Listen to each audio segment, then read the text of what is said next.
started. You guys ready? Yes, sir. All right. Well, good morning, all. This meeting is called to order. Mr. Trobman, has anyone signed up for public comment? Good morning, Commissioners. We do have one person who has registered for public comment this morning. We have Cynthia Pearson. Ms. Pearson, are you here? You want to unmute yourself and introduce yourself?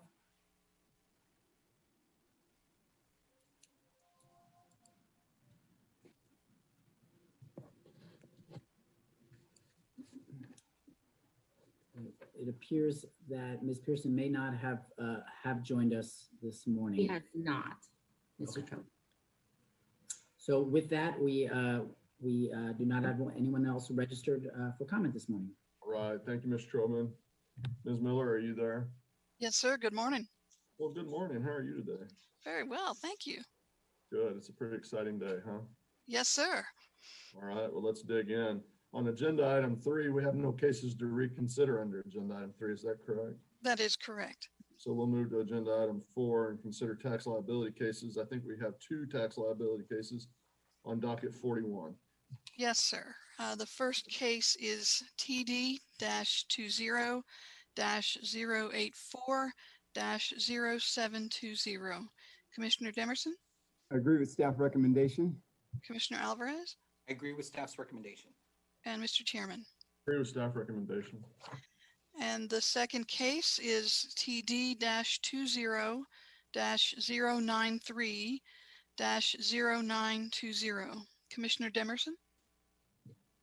I agree with staff recommendation. And Commissioner Alvarez? I agree with staff's recommendation. And Mr. Chairman? Agree with staff recommendation. Thank you. That concludes agenda item 4. We have no fair housing cases under agenda item 5. Ms. Miller, is that correct? Yes, sir. That is correct.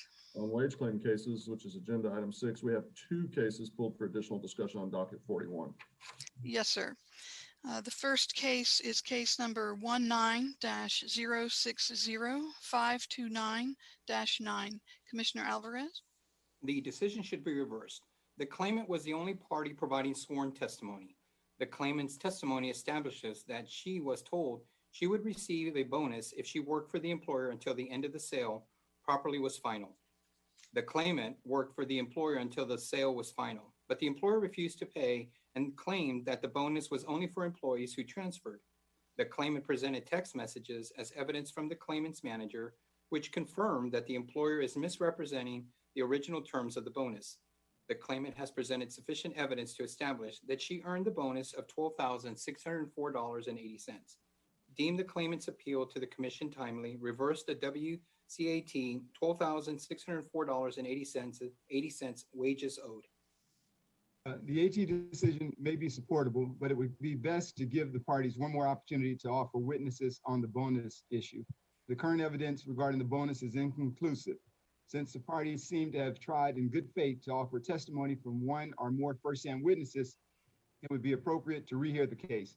Accordingly, I would support holding a rehearing to allow the parties a final opportunity to offer witnesses and documentation regarding the existence of a bonus agreement.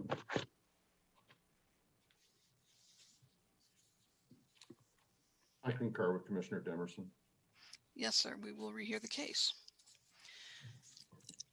The second and final case is case number 19-061-241-4. Commissioner Alvarez. The decision is not supportable. The hearing officer did not take any testimony on the timeliness issue.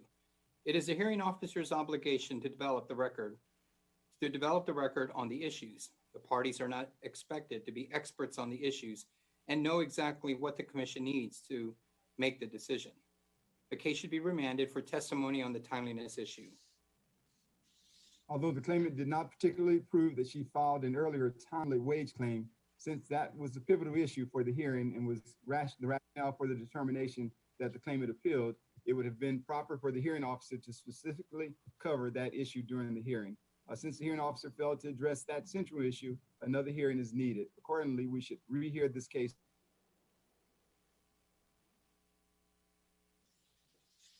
An earlier wage claim. Commissioner Demerson, you voted to rehear the case, and then we didn't hear the rest of that. Could you repeat if you would?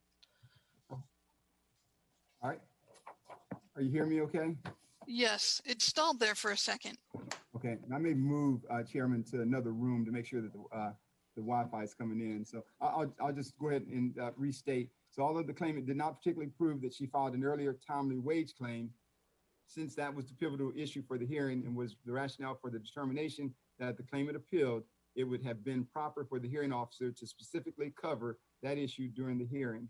Since the hearing officer failed to address that central issue, another hearing is needed. Accordingly, we should rehear this case to obtain specific testimony and possibly documentation regarding the alleged filing of an earlier wage claim. I would concur with Commissioner Demerson. Thank you. We will rehear the case. Commissioner, go ahead, Ms. Miller. That concludes the last pulled case under this agenda item.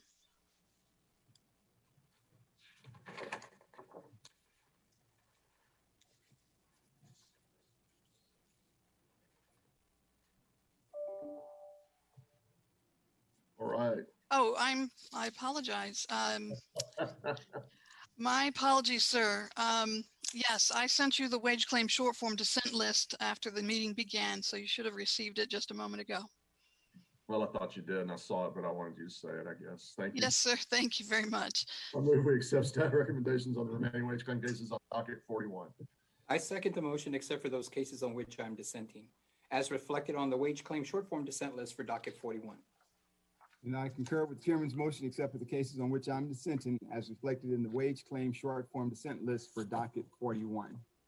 All right, that motion passes with the exceptions noted. Thank you, sir. Thank you. Commissioner Demerson, do you need to adjust your Wi-Fi issues, or do you think we're good at this point? Yeah, give me a second. I'm going to move to another room. I want to make sure because I don't want to interrupt. Let's recess until Commissioner Demerson Okay. online. I'll do that real quick.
Mr. Chairman, I'm unmuted, and then I'm going to ask the host to actually share my screen. Yeah, I can hear you, but the picture is not. There we go. All right, so he's going to let me start my video now. There we go. Worked fine.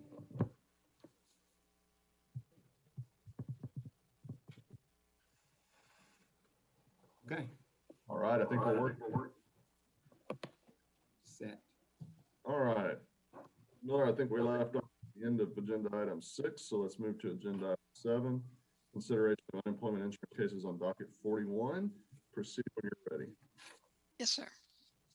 Case number 2459304, Commissioner Demerson. The AT decision should be reversed. The claimant was discharged for highly inappropriate and threatening behavior, which consisted of yelling, screaming, cursing, and banging on the hood of a security officer's vehicle. A first-hand witness testified that the claimant was yelling so close to him that the claimant was spitting in his face. A witness statement and evidence also describes the claimant's behavior on the final incident date in similar detail. The employer's first-hand testimony and the witness statements are extremely detailed and should hold more weight over the claimant's self-serving denial. Moreover, the claimant did not provide any reason why the employer's witnesses would fabricate these events. Since the weight of the evidence supports that the claimant engaged in intentional wrongdoing, we should reverse the AT decision. misconduct, no chargeback, adequate employer response. I would affirm the employer was given a rehearing, which was another opportunity to provide credible firsthand testimony. The employer failed to appear for the rehearing. The claimant was fired because of 2 alleged incidents. The employer only provided secondhand testimony regarding the first incident and inconsistent testimony regarding the second incident. The claimant has provided credible and persuasive firsthand testimony denying the allegations. Therefore, the employer failed to meet its burden of proving misconduct connected with the work by a preponderance of the evidence. Affirm the AT, no misconduct, chargeback. Reverse the AT, misconduct, no chargeback, adequate employer response. Short form dissent. Yes, sir, Commissioner Alvarez. Case number 2499770, Commissioner Demerson. The AT decision should be modified. I do not dispute that the claimant filed a timely Rule 16 petition to reopen, or that she had good cause for a non-appearance. As to the job separation, the claimant had received a prior warning for keying in her attendance incorrectly, resulting in an overpayment to the claimant. After that, the claimant should have understood the importance of confirming that her time was entered correctly, especially because the company policy required it. However, the claimant again entered the incorrect time on her timesheets, resulting in her being overpaid yet again. The claimant testified that this occurred because she was rushing through things and she does not check her direct deposit balances. Neither of those reasons excuse the claimant's negligence. Moreover, the claimant did not correct her timesheet after being asked to do so 4 different times. Based on this evidence, the claimant clearly had little regard for the employer's timekeeping policies, and she did not take the to avoid violating company policy. The claimant mismanaged her position, and we should modify the AT decision. The claimant filed a timely Rule 16 petition to reopen. The claimant had good cause for her non-appearance. Misconduct, no chargeback, sever adequate response. The AT2 decision should be reversed. The claimant filed a late petition to reopen because she was trying to seek assistance from the commission about what to do when she received the AT1 decision. She was unable to get help at her local workforce office because it was closed and could not get through on the telephone because of the unprecedented number of calls to the commission due to the pandemic. Her petition to reopen should be deemed timely. The claimant also had good cause for her non-appearance at the AT1 hearing because she did not receive the notice for her hearing. On the separation, the claimant should be held qualified. She provided credible testimony that she simply made a mistake when entering her time on her timesheets. The employer has alleged that the claimant intentionally falsified her timesheets. However, they acknowledged that unintentional mistakes were not grounds for her discharge. The evidence was insufficient to establish that the claimant intentionally falsified her time. She was therefore discharged for reasons other than misconduct connected with the work. Reverse the AT, timely petition to reopen, good cause for the claimant's non-appearance at AT1, no misconduct, chargeback, void adequate response ruling. Reverse the AT, timely petition to reopen, claimant established good cause for AT1, no misconduct, chargeback, void adequate response. Short form dissent. Yes, sir, Commissioner Demerson. Thank you. Case number 2500201, Commissioner Alvarez. The decision is not supportable.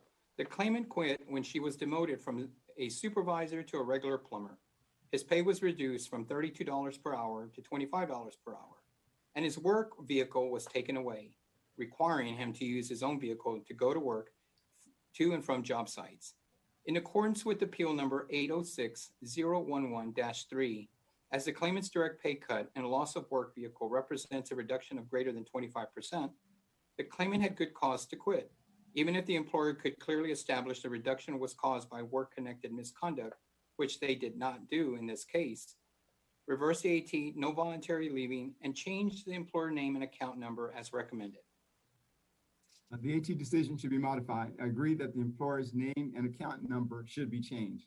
On the job separation, the claimant was demoted after his negligence on the job caused financial damage to the employer.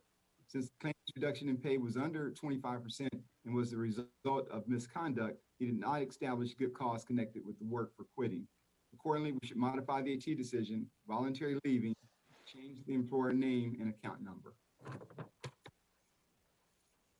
Reverse the AT, no voluntary leaving, change employer name and account number. Short form dissent. Yes, sir, Commissioner Demerson. Thank you. Case number 2538447, Commissioner Alvarez. The case should be reheard. The claimant's prior appeal to the commission was dismissed as late without considering any portion of the record from the appeal tribunal. A review of the AT hearing shows that the AT decision was not sent to the claimant's correct address. The claimant did not receive the hearing packet for the last AT hearing. The claimant, when asked to confirm her address, informed the hearing officer that the city on the address was not correct. The hearing officer argued with the claimant and refused to change the claimant's address. Because the hearing officer refused to send the AT decision to the address requested by the claimant, the mailing of this decision was improper. The claimant appeal should be deemed timely. Grant the motion to rehearing, deem the claimant's appeal timely, and resubmit for merits testimony. The motion to rehear should be denied because the claimant did not provide new evidence as to the timeliness of her appeal, nor did she address the second or third criteria for a successful MR. Furthermore, the AT decision was sent to the claimant's correct address to record. Accordingly, the claimant's motion for rehearing should be denied. Grant the motion for rehearing, set aside the CA decision, timely commission appeal, resubmit. We will resubmit the case. Case number 2539048, Commissioner Alvarez. The decision should be modified. The employer said that it would split shifts so that employees could socially distance, but the employer never did so. The employer was taking the temperatures of staff, but nevertheless allowing staff with high temperatures to work. Staff were allowed to return from being ill without a 14-day quarantine. 2 coworkers who sat near the claimant contracted COVID. The claimant lives with an elderly parent who could potentially develop severe illness if she contracted COVID. The claimant should be considered to have quit his job for work-connected good cause. The employer's account should be protected because the job separation was disaster-related. Modify the AT valid claim, no voluntary leaving, no chargeback, disaster. Would agree that the claimant's job separation occurred due to the disaster. We should modify the AT decision, valid claim, no voluntary leaving, no chargeback, separation due to the disaster.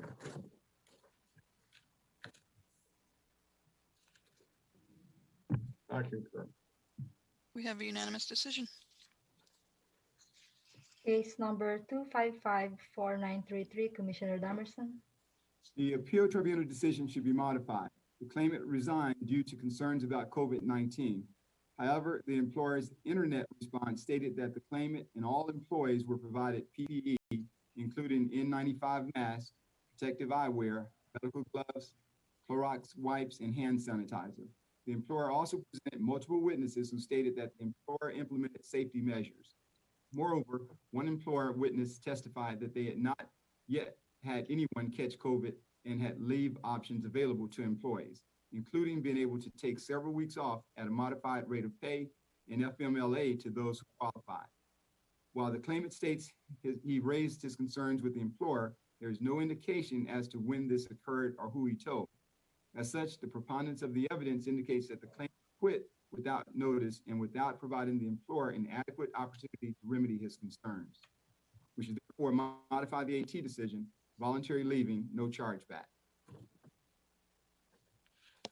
The AT decision should be affirmed. The claimant quit the job because he had reasonable concerns of contracting COVID-19 at work. He has an elderly parent at risk for severe illness from the disease for whom he needed to provide care. He therefore had good cause connected with the work to resign. Affirm the AT, no voluntary leaving, chargeback. Reverse the AT, voluntary leaving, no chargeback, adequate employer response, memo to UIO and CS to investigate whether the claimant is eligible for a PUA claim. Short form dissent. Yes, sir, Commissioner Alvarez. And Commissioner Demerson, just for completeness, I didn't record an adequate response vote for you. Did you vote adequate response? Yeah, I agree with the chairman on that. So. Thank you very much. And we'll send a memo regarding a PUA claim. Case number 2558405, Commissioner Demerson. The appeal tribunal decision should be reversed on timeliness. The entirety of the appeal period in this case occurred during the time that TWC was having technical difficulties receiving and processing claims. This is not a case where a party sits idly by while a deadline comes and goes. Taken at its word, the information submitted by the employer establishes that a timely response was not possible. Given that the global pandemic has resulted in the reimaging of normal processes and procedures for individuals and entities alike, a similar approach should be or ought to be adopted for situations such as those reflected before us. We should therefore reverse the AT decision on timeliness, timely employer appeal, resubmit for merits testimony. The AT decision should be affirmed. The employer received the determination in a timely manner and had the opportunity to file a timely appeal. The employer's third-party representative argues that it has simply received it too late it simply received too many determinations to appeal timely. The commission has consistently held in multiple recent similar cases that the employer's reason for filing a late appeal is not basis for an appeal to be deemed timely. Affirm the AT, employer filed a late appeal, bill reimbursing employer. Affirm the AT on timely employer appeal, bill reimbursing employer. Short form dissent. Yes, sir, Commissioner Demerson. Thank you. Case number 2570899, Commissioner Alvarez. The decision should be modified. During the 2 weeks that the claimant worked for the employer, at least 3 coworkers in his department were diagnosed with COVID. When loading trucks, multiple employees were in an extremely confined space that lacked circulation. The claimant did not want to put his newborn at risk of catching COVID-19. The claimant's reason for leaving his employment were urgent, compelling, and necessary. Modify the AT, not disqualified, urgent, compelling, and necessary, void chargeback ruling. The appeal tribunal decision should be modified. I agree that the chargeback ruling should be voided. As to the job separation, the preponderance of the evidence supports the finding that the claimant's resignation was urgent, compelling, and necessary. Should therefore modify the AT decision, no voluntary leaving, void chargeback, separation was urgent, compelling, and necessary. Modify the AT, no voluntary leaving, urgent, compelling, void chargeback. Thank you. We have a unanimous decision. Case number 2574315, Commissioner Alvarez. The decision is not supportable. Prior to the effective date of her initial claim, the claimant ceased performing her regular services at the employer's request due to COVID-19 symptoms. The claimant reported earnings showing she was at least partially unemployed during the initial weeks of her claim. There is insufficient evidence to establish that the claimant worked a regular full-time shift on the date the claim was filed. Reverse the AT, valid claim, no misconduct, no chargeback, disaster. The tribunal decision should be affirmed. The claimant was not unemployed at the time she filed her claim for benefits. The claimant stated that she was allowed to work from home, and the employer stated in filed documents that the claimant was still an active employee. Since the claimant was not employed at the time she filed her claim, it should be disallowed as void. We should therefore affirm the AT decision. The claimant filed an invalid claim, void initial determination.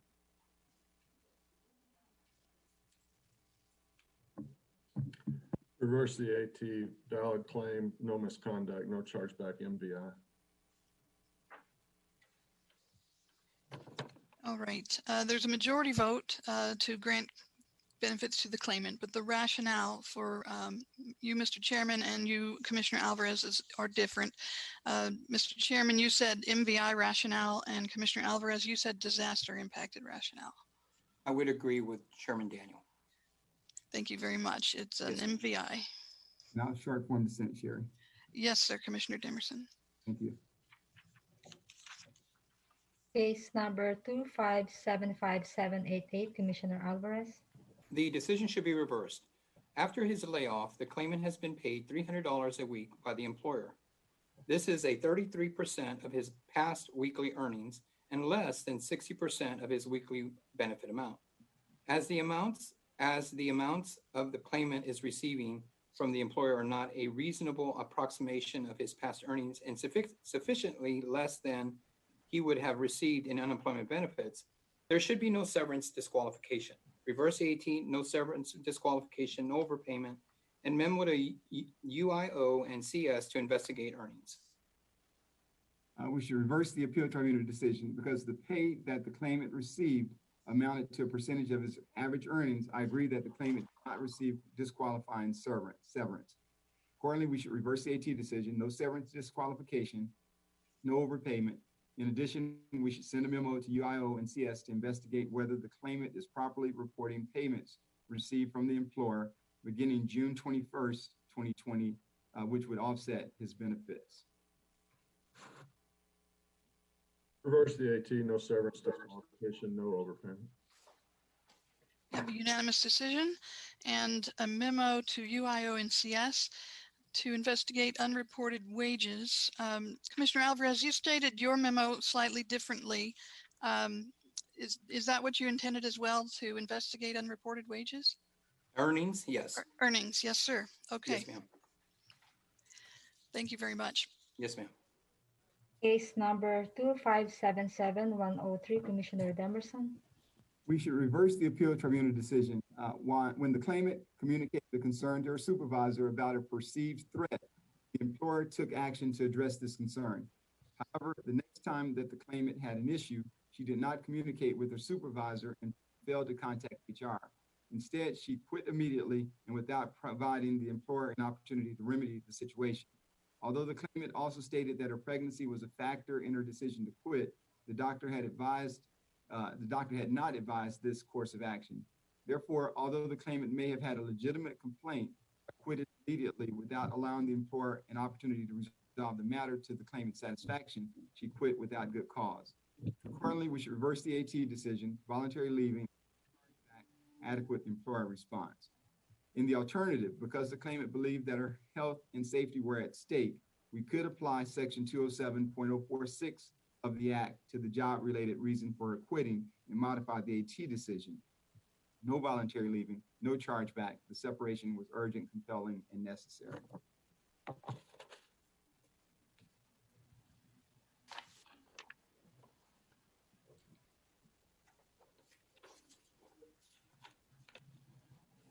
Ms. Miller, I would agree to urgent, compelling, and necessary.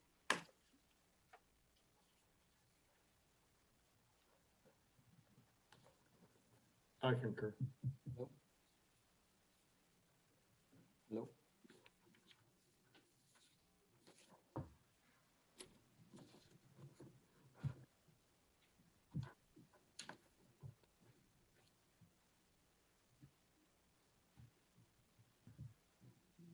Not sure we lost Ms. Miller. He's off. Well, she shows that she's Oh, muted. here I am. I apologize. You're tricking us, Ms. Miller. I feel like I'm losing my hearing. I am so sorry, gentlemen.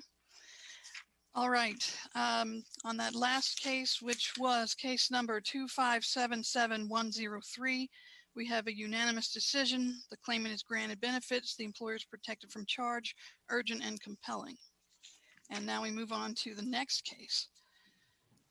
Case number 2579700, Commissioner Demerson. We should reverse the appeal tribunal decision because the claimant's hours were reduced approximately 50% due to COVID-19, to the COVID-19 natural disaster, and the employer would have been protected from chargeback had this been the claimant's last job separation prior to filing her initial claim. The employer's account should not be charged. We should reverse the AT decision, no chargeback. The decision is supportable. The claimant is a PRN employee, and the employer was unable to provide evidence as to what notice the claimant receives about her work schedule.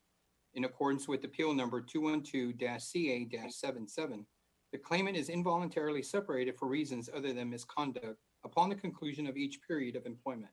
As such, the employer's account is not eligible for protection due to the disaster. Affirm the AT, chargeback. Reverse the AT, no chargeback. Short form dissent. Yes, sir, Commissioner Alvarez. Case number 2580866, Commissioner Alvarez. And just to clarify that case number, I have 2580886. That's what I have, Ms. Miller. Thank Commissioner Alvarez. Is that correct? Yes, sir. Okay, great. The decision is not supportable. The claimant received a severance payment equal to 10 weeks of pay on June 26, 2020. As such, her disqualification should not begin until the week of June 26, 2020, and should be terminated 10 benefit weeks later on August 29, 2020. Modify the AT severance, not eligible June 21st, 2020 to August 29, 2020.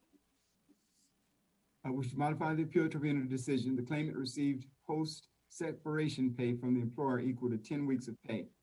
While I agree that the payment constitutes disqualifying severance under Section 207.049 of the Act, I disagree with the time period those payments should cover. Because the claimant received the payment around June 26, 2020, the period of disqualification should begin with the week that the payment was received. Accordingly, we should modify the AT decision. The claimant received disqualifying severance from June 21st, 2020 through August 29th, 2020.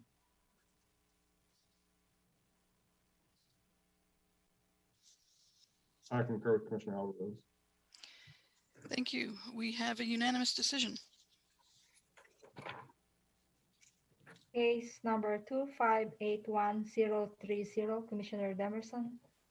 We should affirm the appeal tribunal decision. The claimant received the determination the same day it was sent to her. Furthermore, the appeal period did not fall within the window that TWC was experiencing technical difficulties. Despite having read the instructions and understanding that she could file her appeal using various acceptable methods, the claimant only attempted to file her appeal online. Once she received assistance from a TWC representative after the deadline had passed, the claimant still waited another week before submitting her appeal. While it could be argued that the claimant made a good faith attempt to file a timely appeal, this is neither the standard nor an acknowledged exception to the timeliness rules. Many parties have been making good faith attempts to file timely appeals during this pandemic.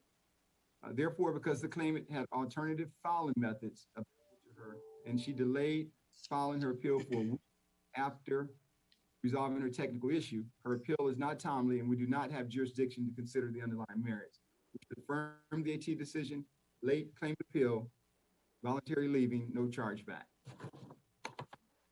The claimant attempted to file a timely appeal online. However, she received a pop-up message to call TWC. The claimant tried calling the 800 number, provided numerous times, but was unable to get through for several weeks because of the increased call volume caused by the pandemic. The claimant filed an appeal soon after she was able to speak to a TWC representative and receive assistance. As the claimant made a good faith effort to file a timely appeal and was prevented from doing so because of the pandemic caused issues, the claimant's appeal should be deemed timely and remanded to the AT. Deem the claimant's appeal timely and remand.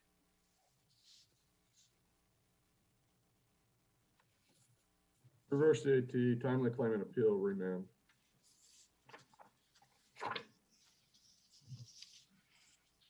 Clerk, form dissent, Sherry. Yes, sir, Commissioner Dimerson. Thank you. Case number 2583212, Commissioner Alvarez. Yes, ma'am. The decision should be reversed. During a temporary layoff, the employer paid the claimant $312.50 a month for 3 months. This averaged out to about $75 a week. While working for the employer, the claimant earned around $325 a week. The claimant's weekly benefits amount was $278, and she had been receiving an additional $600 in federal benefits. The claimant's receipt of $75 a week while on temporary layoff is not severance pay because the claimant and the employer intended for the employment relationship to continue, and because the $75 a week was less than 25% of the claimant's regular earnings and less than 10% of what she was receiving in unemployment benefits. Reverse the AT decision, no severance disqualification, no overpayment, and memo to UIO CS to adjust claimant's earnings. We should reverse the appeal tribunal decision. Because the pay that the claimant received amounted to a percentage of her earnings, I agree that the claimant did not receive disqualifying severance. Accordingly, we should reverse the AT decision, no severance disqualification, no overpayment. In addition, we should send a memo to UIO and CS to investigate whether the claimant properly reported payments from the employer in April, May, and June of 2020, which would offset her benefits. Reverse the AT, no severance, disqualification, no overpayment. Thank you. We have a unanimous decision and a memo to UIO and CS. Commissioner Demerson, you mentioned wage potential adjustments in April, May, and June of 2020. Commissioner Alvarez, you did not designate a time period.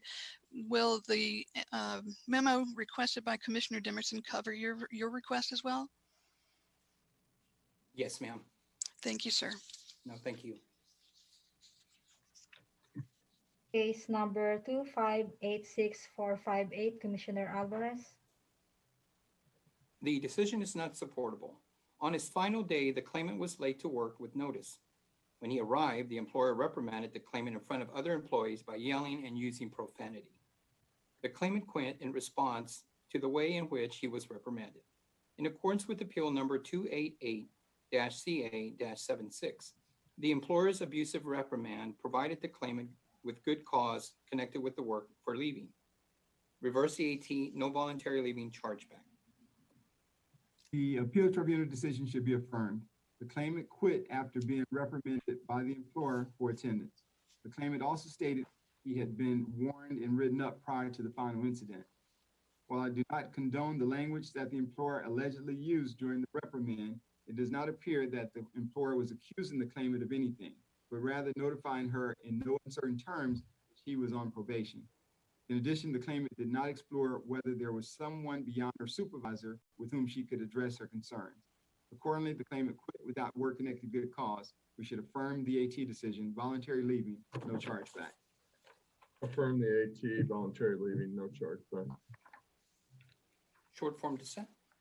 Yes, sir, Commissioner Alvarez, I have your short form dissent. Yes, sir. That was the last unemployment insurance case pulled for additional discussion under agenda item 7. I did send you all the short form dissent list for UI cases just after the meeting started. Move we accept staff recommendations on the remaining UI cases on docket 41. I second the motion except for those cases on which I am dissenting, as reflected on the UI short form dissent list for docket 41. I concur with the chairman's motion, except for the cases on which I am dissenting, as reflected in the UI short form list for docket 41. Motion passes with the exceptions that are noted. Thank you very much, gentlemen and Mr. Chairman. Thank you. This brings us to the end of agenda items 3 through 7. Let's pause for a few minutes to reset for the rest of the meeting.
Albert, I'm gonna ask you to give me viewing ability. I'll show my screen ability.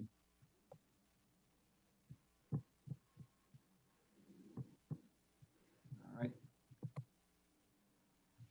Thank you.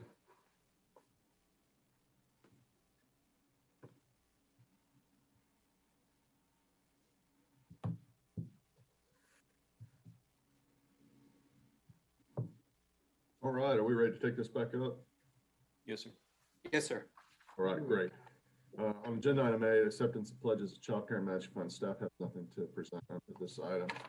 So that will move us to agenda item 9, discussion, consideration, and possible action regarding a report on occupational skills training for individuals with intellectual and developmental disabilities pursuant to Texas Labor Code Section 352.060.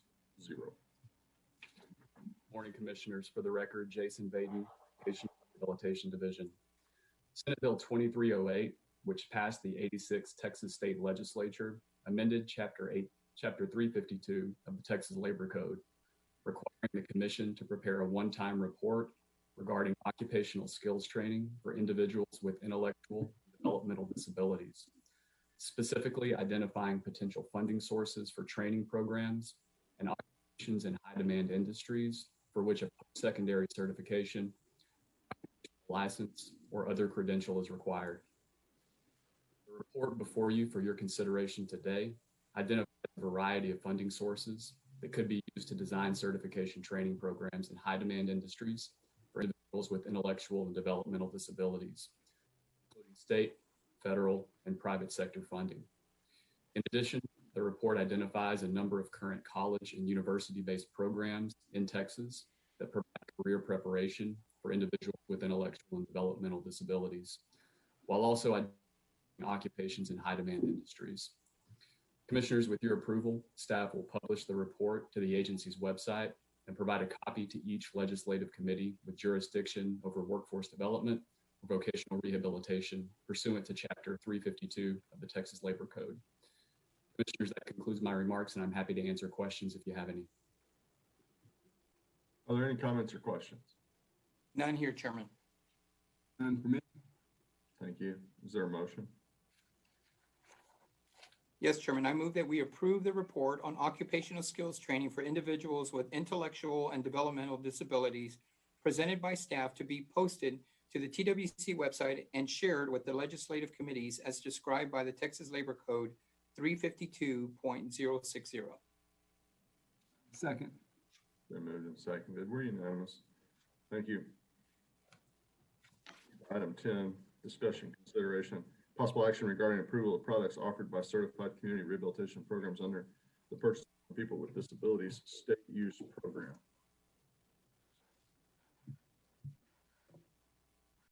Good morning, Commissioners. Juan Garcia with the Voc Rehab Division. Today, I bring for your consideration and potential action new products to be purchased through the Purchasing for People with Disabilities program. The Texas Human Resources Code, Chapter 122.007, requires TWC to determine the fair market price of all products manufactured or provided by individuals with disabilities offered for sale through the PPD program. The PPD staff, with assistance from the Texas Comptroller, reviews the cost analysis for new and revised product pricing submitted by the Central Nonprofit Agency on behalf of CRPs to determine the fair market price of products. Per Rule 806.52, determination of fair market value, this rule requires the Comptroller to provide the PPD program with the necessary information and resources to comply with Chapter 122.007 to determine fair market price of the product sold. Three CRPs have presented 5 new products to be purchased through the PPD program. For each CRP, individuals with disabilities are paid about minimum wage, and the products are priced at a fair market value. The CRPs and the proposed new products are listed in your discussion paper. Staff seeks direction on approving 5 new products as presented by the 3 CRPs. With that, I will answer any questions you might have. Comments or questions? None here, Chairman. And none for me. Do we have a motion? Yes, sir. I move that we accept the new products as discussed. Second the motion. Been moved and seconded. We're unanimous. Move to agenda item 11, discussion, consideration, possible action regarding approval services offered by certified community rehabilitation programs under the Purchasing from People with Disabilities State Use Program. Again, Commissioners, Juan Garcia, for the record, with the VR Division. Today, we bring for your consideration and potential action services to be purchased through the Purchasing of People with Disabilities Program.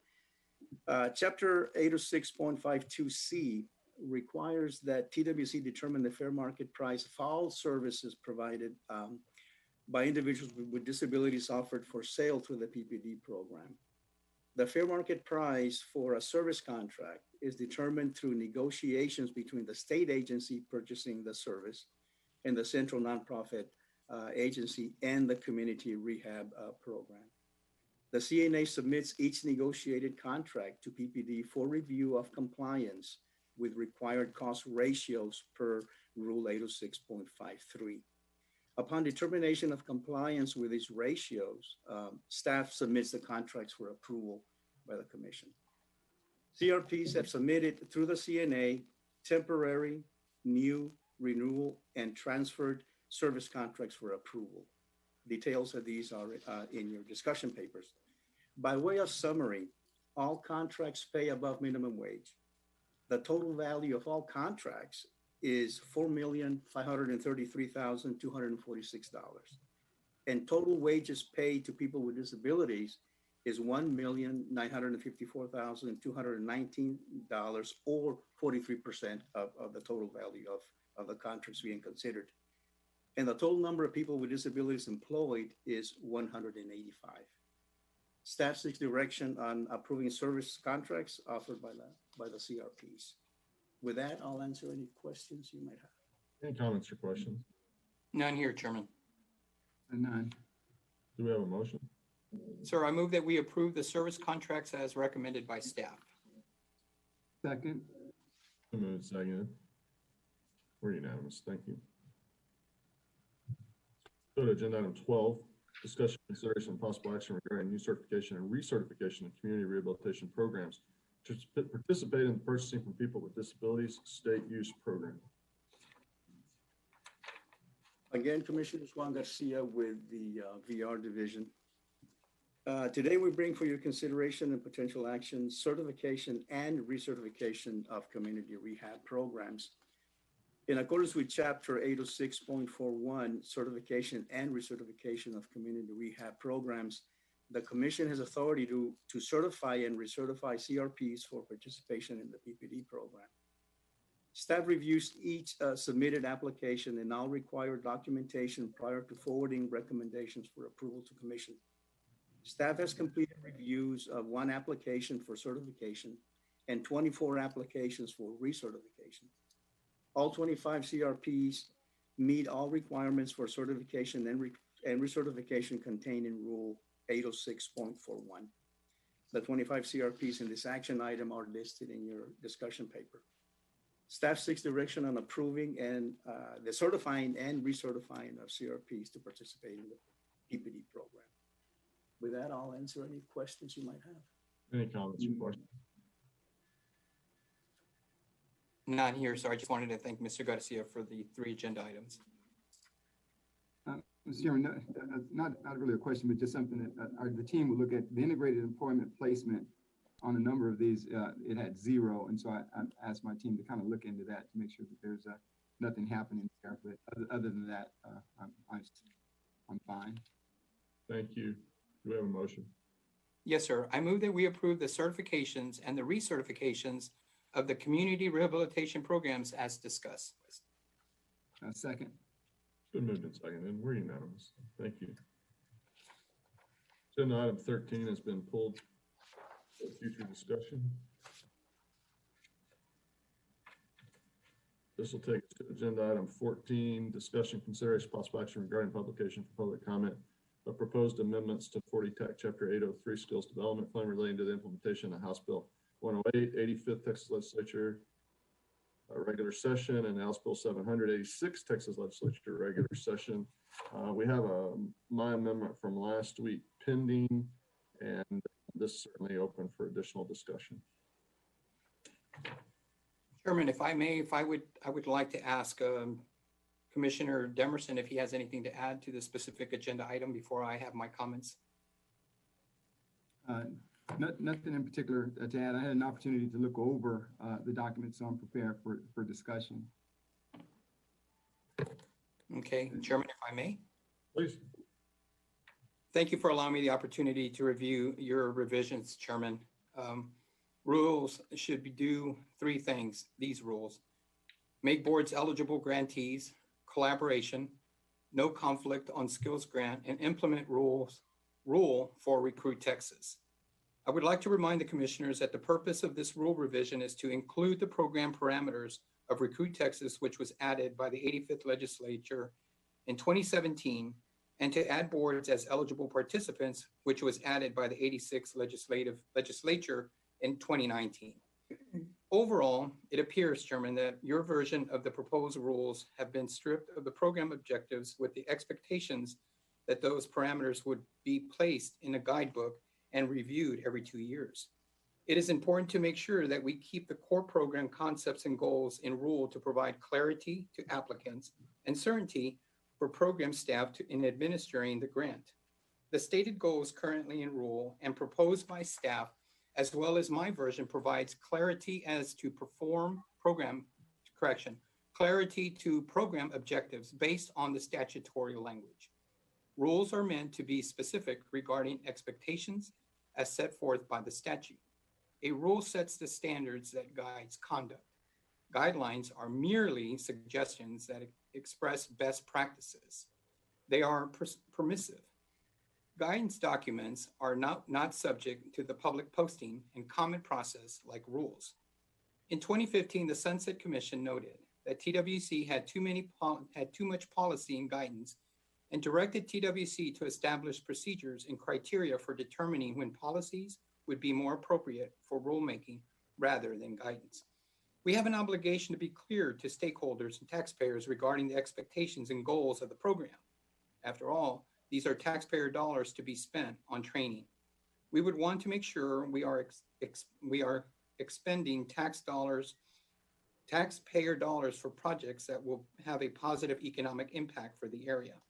Moreover, I will note that some contracts may last 2 years. Regarding reviewing guidance every 2 years, our child care guidelines are reviewed every 4 years. Generally speaking, Chairman, I do not agree with your proposal as it deletes important sections regarding program goals and objectives. It fails to allow our LWDBs to review and comment on proposals in their area. It fails to account for participation by public state colleges and adds criteria for training healthcare professionals in which is not needed to be specified since the rule allows the executive director to waive any provisions for good cause and upon a finding that the public interest would be served. The detailed responses to your revisions, Chairman, can be found in my handouts that I will ask Les to pass out following my comments. My revisions to the staff proposals are also contained in my handout. Generally, I agree with staff regarding retaining the scope and program objectives and rules since those are the core mission of the Skills Development Fund and provides clarity to all stakeholders. Also, I would add that Public State College as an eligible partner and grant recipient. Exclude individual. In the definition of training provider, provide a parameter on the acceptance of gifts and donations. Delete and award limitations of $500,000. Allow boards to review and comment on SDF proposals unless they are submitting an SDF grant application that targets the same employer and the development of the same skills. I also would delete the provisions that do not allow for duplicate training of projects since this may be a capacity issue in some areas, such as in South Texas, where there are several major projects for one training provider may not have enough capacity. A great example is something we're all very familiar with in the RGV, which has multiple large projects that are occurring simultaneously, like the LNG project, SpaceX, and even Red River Steel. At this time, I would ask Les to submit the changes that I would like the offices to review. Those are my comments. Thank you, Chairman. Thank you.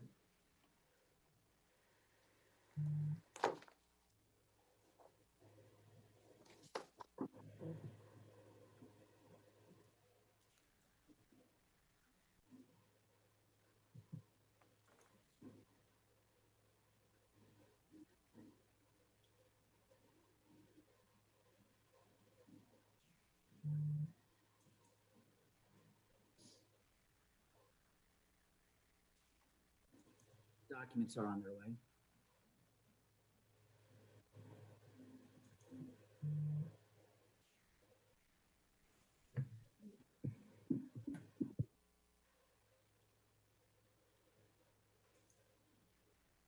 Electronically.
All right, I got them. This would be offered in the form of an amendment to the amendment. We would need a second to proceed with discussion on these.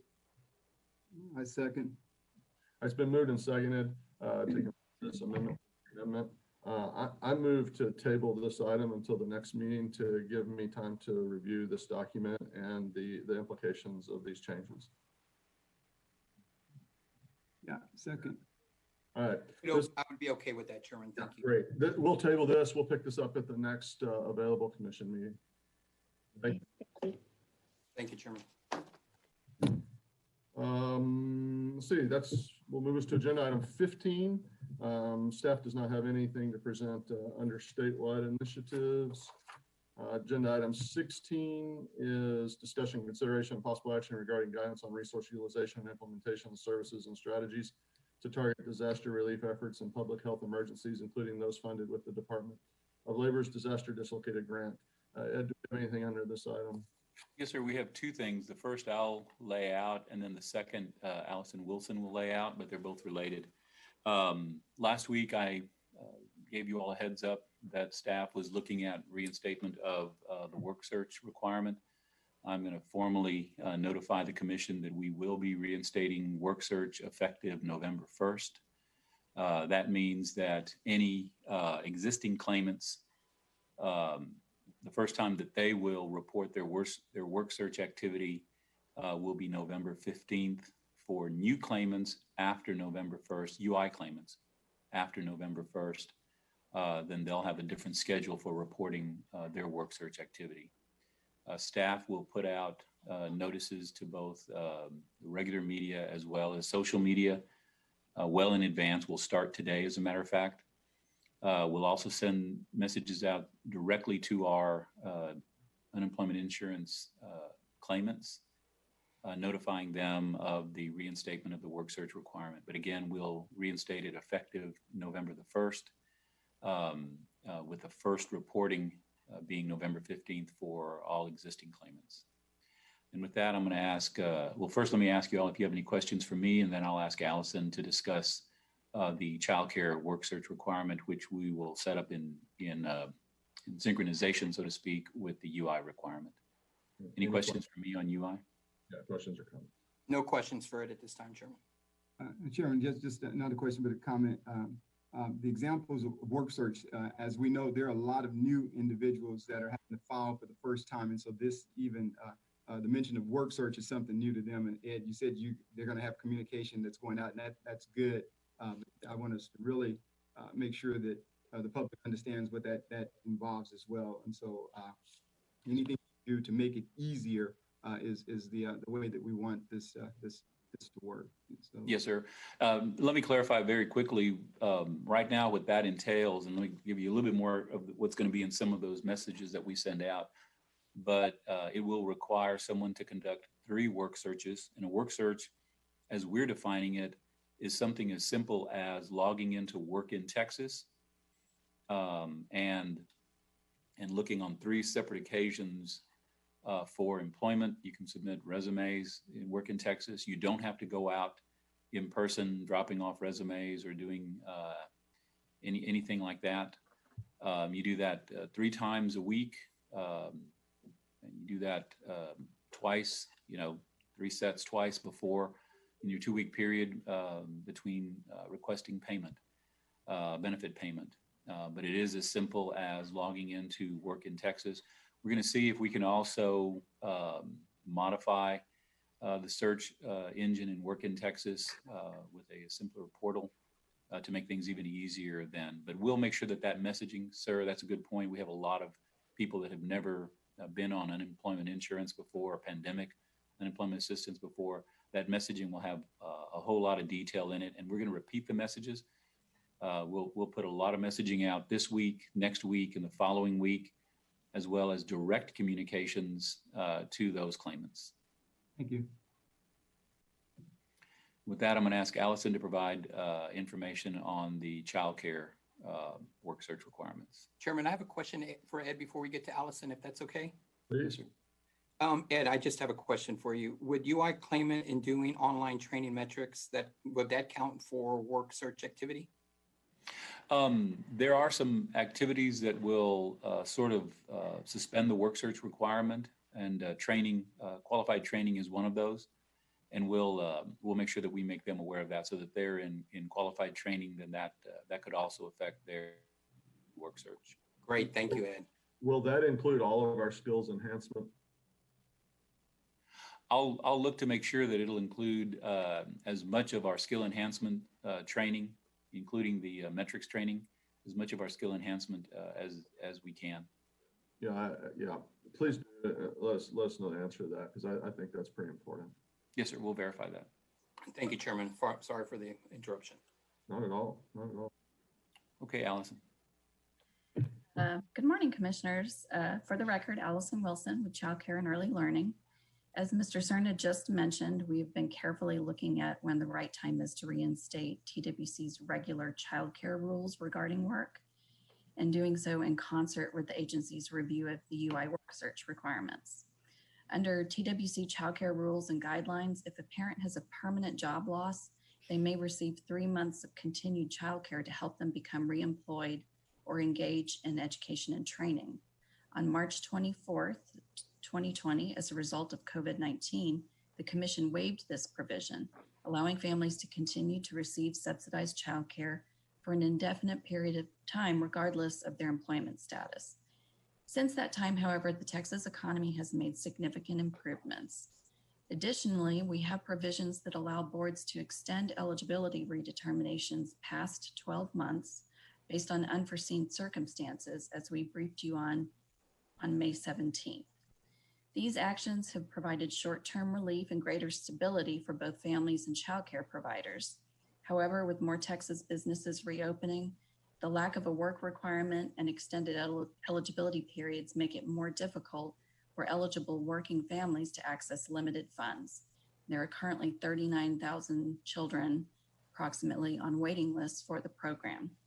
Staff seeks direction on discontinuing blanket extensions of redeterminations due to COVID-19, noting that boards retain the flexibility to extend redetermination periods on a case-by-case basis for extenuating circumstances, and reinstating work requirements for subsidized childcare as detailed in the discussion paper. And I'll also add that we will also be making a concerted effort to make parents aware of these changes, similar to what's going to happen for UI, and boards will also be actively notifying families. And that concludes my remarks, and I can take any questions. Comments or questions? No, Chairman. Thank you, Allison. None here. Do we have a motion? I move that we discontinue extensions of the 12-month eligibility redeterminations based only on COVID-19, effective October 30th, 2020, but still allow extensions on the case-by-case basis in accordance with TWC rules. Further, I move that we discontinue the waiver of 40 TAC 809.51B effective November 1st, 2020, but allow all parents to receive childcare through November 27, 2020, and begin notifying parents immediately of these changes. Second. Moved and seconded. We're unanimous. We have nothing else on this. Under Nothing else 16. on this agenda item. Thank you. Let's move to agenda item 17, discussion, consideration, and possible action regarding legislative proposals by the Texas Workforce Commission to the 87th Texas Legislature regular session. Good morning, Mr. Chairman, Commissioner Alvarez, Commissioner Demerson, Mr. Cerna. For the record, Michael Britt, Governmental Relations. This morning, I'm presenting for your consideration TWC legislative proposals for the 87th Texas Legislature. These proposals have been submitted by the Child Care and Early Learning, Workforce Development, Civil Rights, and Regulatory Integrity Divisions. I will lay out each proposal for consideration, and division staff are available to answer any technical questions that you may have. In your packet is both the proposal overview sheet and the proposed legislative language that has been drafted by the TWC Office of General Counsel. Are there any questions before I begin? None here, Michael. Thank you. Beginning on page 3 of your packets, we have the Child Care and Early Learning Division's proposal related to the Texas Rising Star Assessment and Evaluators. This proposal would amend the Texas Government Code to remove the requirements that local workforce development boards provide quality rating assessors and allow for TWC to competitively procure a single statewide contracted entity to oversee a statewide roster of child care quality assessors.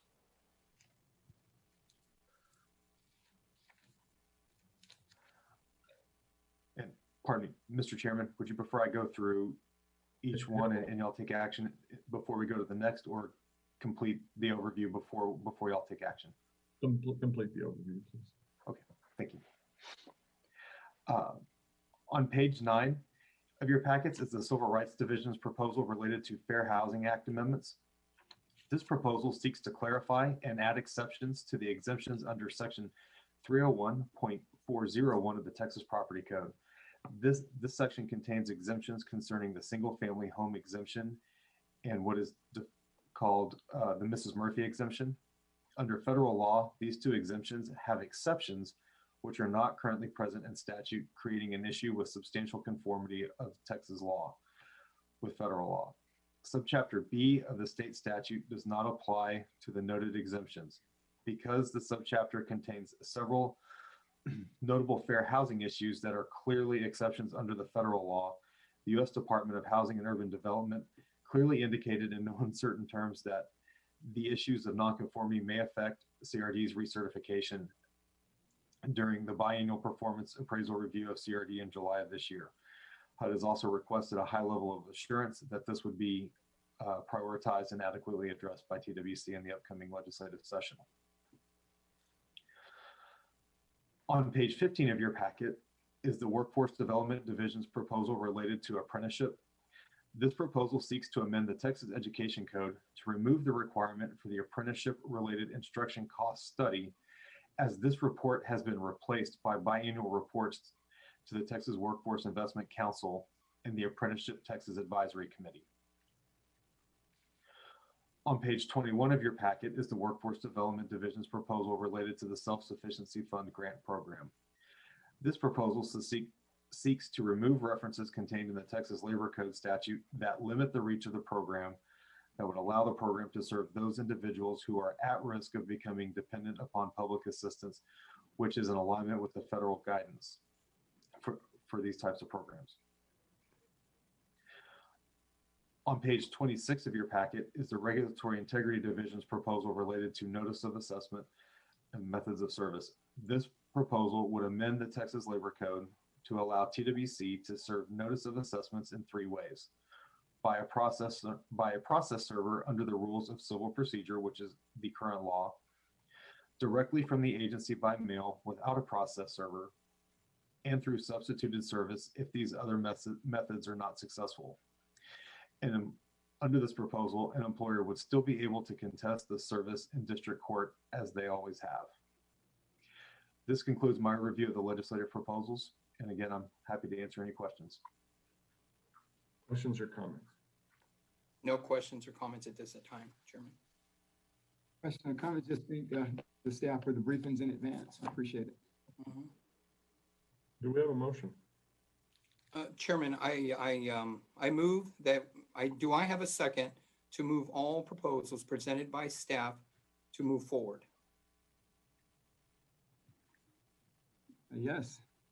A second on this side to move these forward. All right, it's been moved and seconded, and we're unanimous.